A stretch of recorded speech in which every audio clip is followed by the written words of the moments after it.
সম্মানিত বন্ধুগণ, আল্লাহ তাআলার পক্ষ থেকে মানুষকে সেই বিনয়টাই অবলম্বন করতে বলা হয়েছে। ইবাদুর রহমানিল্লাযীনা ইয়ামশুনা আলাল আরদি হাওনা ওয়া ইযা খাতাবাহুমুল জাহিলুনা ক্বালু সালামা। রহমানের অনুগত বান্দারা জমিনে যখন চলাফেরা করবে তখন তারা বিনয়ের সাথেই চলাফেরা করবে। তবে জীবন চলার পথে বিভিন্ন জায়গায় বিভিন্ন চ্যালেঞ্জ আসবে। কিছু মানুষ তার বিনয়ের পথটাকে রুদ্ধ করে দিতে চাইবে, তার সরল এবং সত্য পথের উপর চলাকে বন্ধ করে দিতে চাইবে, তাকে বিভিন্ন প্রশ্নমানে জর্জরিত করবে, কুতর্কে জড়াবে, তার উপর মিথ্যা অপবাদ আরোপ করবে। এরকম যদি কোথাও কারোর সাথে মোলাকাত হয়ে যায়, প্রথমে বিনয়ের সাথে সহজ সরলভাবে তার সাথে আলাপ হবে। যদি মনে হয় যে সে তো হার মানার লোক না, সে যে কোনো মূল্যে সত্য মিথ্যা হোক সে জিততে আসছে, এই ক্ষেত্রে আল্লাহ তাআলা সমাধান দিয়ে ঔষধ দিয়ে বলছেন, এখানে ঔষধ হলো সালামা, ওর শান্তি কামনা করে এখান থেকে চলে যাওয়া, আল্লাহর দেওয়া মূল্যবান সময়কে নষ্ট না করা। ওলামা হজরত, আপনারা চলতে গিয়ে দেখবেন চলাফেরায় যে দিনের ব্যাপারে অনেকেই সেই রকম চ্যালেঞ্জ ছুড়ে দেবে। এই ক্ষেত্রে আল্লাহ তাআলা বলেন নাই যে চ্যালেঞ্জের মোকাবিলায় তুমি আরেকটা শক্ত পাল্টা চ্যালেঞ্জ ছুড়ে দাও, বলেছেন এই ক্ষেত্রে আপনি চলে যান, তার জন্য শান্তি এবং কল্যাণ কামনা করে।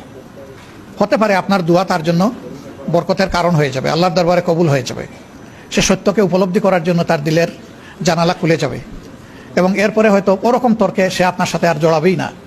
আবার যদি তার ভাগ্যে সেরকম হিদায়া না থাকে, তাহলে আপনি দিনের পর দিন তার সাথে সময় দিতে পারেন, কিন্তু আপনি জোর করে তাকে হেদায়েত দেওয়ার মালিক আপনি নন। হেদায়েতের এই চাবি আল্লাহ তাআলার হাতে। এই জায়গায় অসহিষ্ণু হওয়ার আমাদের কোনো সুযোগ নেই। আরেকটি কথা না বললেই না হয়, উলামায়ে কেরামের মধ্যে জাতি একটা ইস্পাত কঠিন ওয়াক্য দেখতে চায়। জাতি চায় যে ইসলামের মৌলিক বিষয়ে, জাতীয় জীবনের প্রয়োজনীয় বিষয়ে উলামায়ে কেরাম ঐক্যবদ্ধ থাকবেন, এটা জাতির প্রত্যাশা। কিন্তু এর ব্যতিক্রম হতে পারে, ব্যতিক্রমকে মেনে নিয়ে সহনশীল হতে হবে। পরস্পরের বিরুদ্ধে কোনো ধরনের আত্মঘাতী ঝগড়ায় লিপ্ত হওয়া যাবে না, বাহাসে লিপ্ত হওয়া যাবে না। হ্যাঁ, পরস্পরের প্রতি কল্যাণকামী হয়ে ব্যক্তিগত পর্যায়ে কথা বলবো, মন খুলে কথা বলবো, ওনার বক্তব্যটা শোনার মানসিকতা নিয়েও আমাকে যেতে হবে, শুধু নিজেরটা সমঝানোর জন্য নয়। এইভাবে যদি পরস্পরের বক্তব্যের প্রতি আমরা শ্রদ্ধাশীল হই, ইনশাআল্লাহ এই উলামায়ে কেরাম জাতিকে পথ দেখাবেন যেভাবে অতীতে দেখিয়েছেন। আমরা উলামায়ে কেরামের কাছে এটাই আশা করি। আমরা আমাদের বিরাট হক ওনাদের উপর। কোরআন এবং সুন্নাহকে যেভাবে ওনারা ইলমি জগতে ধারণ করেছেন, সমাজের সাধারণ মানুষ এটা করতে পারেনি।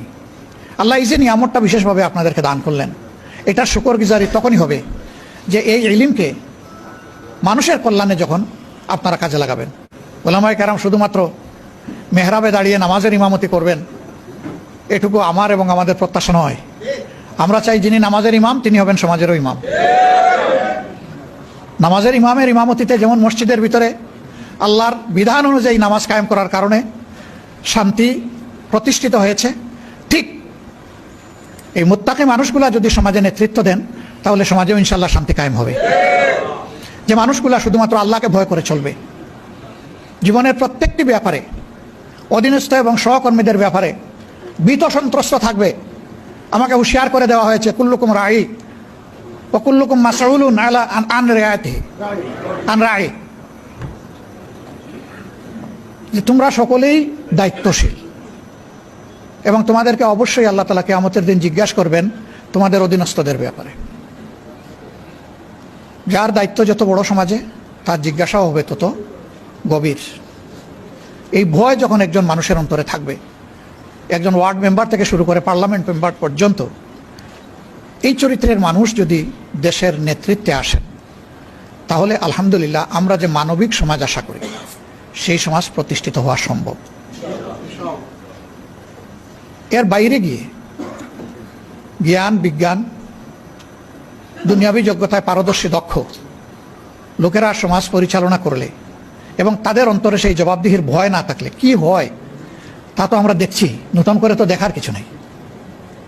আমার বলতে কোনো দ্বিধা নেই, শিক্ষিত সমাজের সকলে নয়, কিন্তু শিক্ষিত সমাজের একটা অংশের মানুষ যে ক্ষতি জাতির করে, সারা সাধারণ দেশবাসী কোটি কোটি মিলেও সেই ক্ষতি জাতির করতে পারে না, এই যোগ্যতা তাদের নাই। কলমের কুচায় একজন মানুষের জাতির কিসমত যেভাবে ধসে পড়ে, 1 কোটি মানুষ একত্রিত হয়েও সেই ক্ষতিটা করতে পারবে না। এই ক্ষেত্রেও উলামায়ে কেরামের বিশেষ দায়িত্ব রয়েছে জাতিকে জাগ্রত করার, সতর্ক করার। আপনারা সেই খেদমত আঞ্জাম দিবেন আমরা আপনাদের কাছে আশা করি। কোরআনের আলোকে, কোরআনের গল্পই মানুষের জন্য যথেষ্ট। এখানে আহসানুল কাসাস আছে, সুন্দর সুন্দর জীবন ঘনিষ্ঠ গল্প আছে। এই গল্পগুলো মানব জাতির জন্য আল্লাহর পক্ষ থেকে নিয়ামত হিসেবে উপহার, যে এইরকমই অতীতে মানুষগুলোর সাথে আল্লাহ তাআলা হয় তার রহমত বর্ষণ করে সাহায্য করেছেন, অথবা তাদের দুর্বৃত্তপনার কারণে আল্লাহ তাআলা তাদেরকে শায়েস্তা করেছেন। এটি যথেষ্ট, এর বাইরে আর কোনো গল্প আমাদের আনার প্রয়োজন নেই। এটি যথেষ্ট। সারা জিন্দেগি এই গল্পগুলো বললেও ওই গল্পের যে হাকিকত, এটা আমরা শেষ করতে পারবো না উপলব্ধি করে। এটা একটা কন্টিনিউয়াস প্রসেস। আল্লাহ তাআলা আমাদেরকে তৌফিক দান করুন।